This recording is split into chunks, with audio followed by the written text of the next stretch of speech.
Well, welcome once again, folks. Welcome to Real Estate Talk, and I am your host, Ken Sachs. And another great show we have in store for you today. Today, our guest is Mr. Tony Byrne. Tony, I'm going to let you introduce yourself. Well, my name's Tony Byrne. I'm with Heritage Home Loans here in Spokane. We have a Valley in the office. My office is up on Garland. We have offices out in Coeur d'Alene as well. So excited to be here. Yeah, good. And we're going to talk about, we're starting to hear chatter in the media, the bubble. Yep. Oh my gosh, there's a bubble. Wait, is there a bubble? What's this going on now in the media? Because you can believe everything coming out of the media. Yeah, exactly. Let's just talk about a bubble, Tony. What are you seeing? Well, I think, people like prices seem inflated, Sure. The one, if you're from Spokane, there's no way you think these prices are realistic, right? And obviously if you're from Seattle, where a lot of people are coming from, it seems affordable, right? But so just this talk about the bubble, because it's hard to buy a house, they're overpriced. We were talking just now, but the search for when will the market crash was up almost 2,500% a month ago on Google. And so that's on people's minds. So we should address that, obviously. Yeah, you talk about prices and of course supply and demand, right? Right. Age-old rule, supply and demand. And this pandemic, where because I get asked all the time, right, as a realtor, like, well, what's going on? What's going on? Why is this happening? A lot of folks have realized during this pandemic, I can work virtually, and if I can work virtually, I can choose where I want to live. And do I want to live in like a concrete jungle and go at a pace of 2 miles an hour on the freeway, or do I want to come to maybe where it's nice and the quality of life is better, perhaps be an equity refugee kind of thing. And so we're getting a lot of people moving to the Pacific Northwest, specifically the Spokane area, from these major metropolitan areas. And so that's driving demand, which of course drives prices. So yeah, this bubble, is that now? Yeah, well, it doesn't seem like there's one for me, because people are still buying houses, people are still selling houses. Yes, they are. And it's simple supply and demand. Yeah. Obviously we have 2008, and that's what people think is the bubble. That's what's going to happen next, and I don't see that happening next. I don't see it either. Our inventory, we always talk about inventory in months. How many months supply do we have? It's been days. I mean, for as long as I can remember, a year and a half, 2 years, our inventory has been in days, 10 days, 14 days, 8 days inventory, meaning 8 days inventory at our current pace of sales. In 8 days, everything's gone. So we are in a deep seller's market. And when we were talking before the show, perception, right? Perception's everything. And as sellers would do, as they think, well, I can put any price on my house. I'm going to put $1 million on my house and see if we can get $1 million. And maybe their market value is really like 450. And so these sellers are getting overconfident and aggressive, and nobody's buying their house. So then they lower the price, and a sign goes out, price reduced. Well, multiply that by lots of different sellers and people driving to and from work and seeing all these different price reduced signs. Oh my gosh, the bubble, the market's crashing. Well, is it crashing, or is it just that these sellers were just over aggressive and realized, yeah, they're not going to get $1 million for their house? Yeah, that feels like it's 100% Yeah. If you're selling your house. The other thing I think we need to mention too is there is a lot of, the real estate industry has grown a ton, right? And the real estate industry is desperate for listings too. So if you go and meet with a seller and say, hey, you can sell your home for this much, you're going to run into that a little bit too with an inexperienced realtor that's going to go, I'll list your home for whatever, and we're going to get it, and it's going to work. Right. And it worked for a few months, Right. and now all of a sudden it's not. Right, because they want that listing, and so they're going to tell a seller what a seller wants to hear, even though if that's really not accurate. Yeah. And then ultimately, again, that price is going to change, or the seller is going to get another realtor because you're not doing your job. selling my house for quadruple what I could sell it for. Right. Yeah, okay, Right, I guess right. I'm not doing my job. Yeah. But perhaps that conversation should have been had before the house even went on the market. Right. You know? Right. Yeah. And I'm seeing, I was talking to a realtor a couple weeks ago and the standard thing for the past 6 months has been you put your home on the market on Thursday. Yep. And on Sunday afternoon, you evaluate the 40 offers that Yep. you have or whatever. And the realtor was telling me she got yelled at because the home there was only 3 offers on Sunday. Oh, my. And they had to extend it out to Tuesday to have 3 more offers. And Oh, my. and it was just like, what? It's 2 years ago. If you had 3 offers on your house, you loved it. And those 3 offers were probably more than the seller thought they would get for their house. Yeah.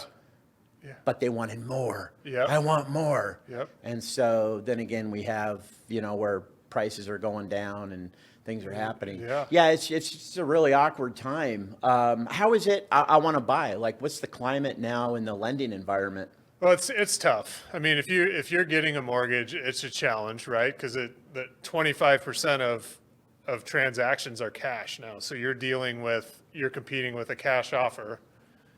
You're also dealing with people with cash that are like for the most part over time, cash offers are always a little bit below. Sure. And now cash offers now they're competing with mortgages that are over. Right. And so you're having to go well over if you have a mortgage, and then you could run into appraisal issues, and it's a challenge. It's manageable. I think if you have the right realtor, that matters more than ever. And I know I'm singing, but to be able to negotiate and not pay for you still need to have an inspection. You still need the appraisal has to happen if you have a mortgage for the most part. There's some waivers that are happening, but you have to get pre-approved and you have to manage that pre-approval because the rate environment seems to be changing a lot, or it's volatile. So it works if you have the right people working for you. It doesn't if you don't. That's it. And I agree. I always say that you have to work with a competent realtor, but like you said, Tony, now it's not even an option. Like you have to work not just a realtor, but somebody who's competent and understands the environment, understands the dynamics. But also, we just had a whole revision done on our statewide purchase and sales agreement, which we had some pretty significant changes made that have and will continue to really impact buyers if they are not aware or their realtor is not aware of these changes and what they need to know. They are setting themselves up for failure. It's a super big deal right now. So as a buyer, let's say, Tony, I'm listening to the show and we're talking about buying in the next, 3 months, 4 months. What are some things I can do to better position myself so that when I do want to buy a house, I'm more attractive to a seller? Well, it seems like, and we've done this show about VA loans and those kind of things. I think you need to first of all line yourself up with the right people. And then if I were a VA buyer, I would make sure I'm lined up with a VA realtor and a local VA lender just to do that.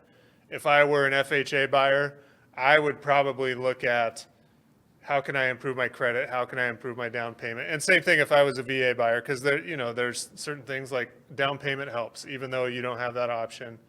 I would make sure that I am in the best position I can to make an offer that stands out.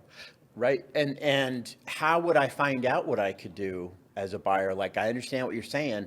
And where do I go? How do I find out where my credit is or what I have to do to improve my credit? Is someone like you would you would go to a lender, I think. Like you can go to Credit Karma or whatever, all those portals where it tells you what your credit score is, but it's the lender pulls the mortgage report, the FICO score that we're actually going to use. It's 100 times out of 100, Credit Karma is going to be lower than what the mortgage report is. And so getting that, and then most lenders have the ability to plan out some credit stuff with you, run through your credit, get those kind of things squared away. Put together, say these are the costs you would need, so you can develop a plan to save whatever you would need. Right. And then be able to talk about like, if I offer this much, will I need an extra for the 22 AD or Sure. those kind of like having the conversations with your realtor and your lender about what does it look like if I offer at whatever, Right. 350 or 400 or 250 or 150. So in getting ready to prepare to buy, Tony, what I'm hearing is that I should talk to someone like yourself as soon as possible, not let's go out this weekend, honey, and look at homes. Oh, we found one. We want to write an offer. We called Tony. Hey, we're writing an offer today on a house. So you're saying, okay, guys, no, let's talk now so that we can put you in a position where you look as good as you possibly Right. can when you are ready to buy the house. Don't wait until the day before you want to write an offer to call you. Is what Yeah, you're saying. if you're doing that, it works out for some people, right? Right. But if it doesn't work out, it sucks. I mean, it's if you get your offer accepted and your ducks aren't in a row, it could cost you earnest money. It could cost you Yes, it inspection money. It could cost you all sorts of things, and just Yes. on top of like the emotional stuff of this is the home we were going to move into and we don't get it because I had a collection on my credit report or I Right. had and not that a collection ruins it, but something could ruin it, Right, know? right.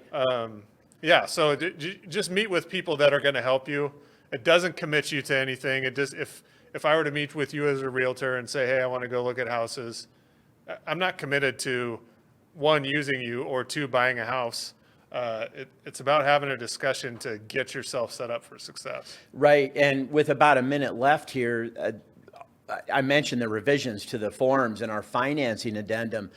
It is as important as it ever has been to work with a competent, responsive lender, because our Washington State financing addendum now has language in there which very possibly a buyer is going to be compelled to waive their financing contingency. That's their safety net in the event they don't get financing. They are going to be compelled to waive that quickly after they go under contract with a seller. And I don't want to necessarily waive it unless I have a pretty good idea I'm going to be able to get a loan. And so, folks, now you have got to really align yourself. Well, you said it. Align yourself with competent people, your team, realtor, a lender. You got to work with a competent lender and, of course, a realtor. But that's the significance with the changes we've seen in our statewide form, that you have got to be with a lender who knows what they're doing and they're getting it done for you. Yeah. So- Yeah. I mean, it matters. That earnest money has always kind of been like, well, you're never going to lose it, right? And Right. now it's on the table. Absolutely. And sellers are going after it. Like what I've seen, and it's not happening as much now as hopefully things kind of level out, which that's what we've been wishing for Right. 6 months. So Right. before we start talking about like the markets, the bubbles bursting, we're getting what we wished for. Right. But sellers were like doing anything they could get their house back on the market because they were getting a higher offer That's 2 right. weeks later. That's right. And That's now, right. yeah. So, yeah, you have to be dialed in before you go out. Good. Tony, we are out of time, sir. As always, I appreciate you being here. I'm listening to the show. I want to get a hold of you. How do I do it? You can visit my website, SpokaneMortgageGuide.com, or I'm going to give out my cell phone, Do it. 509-991-3493.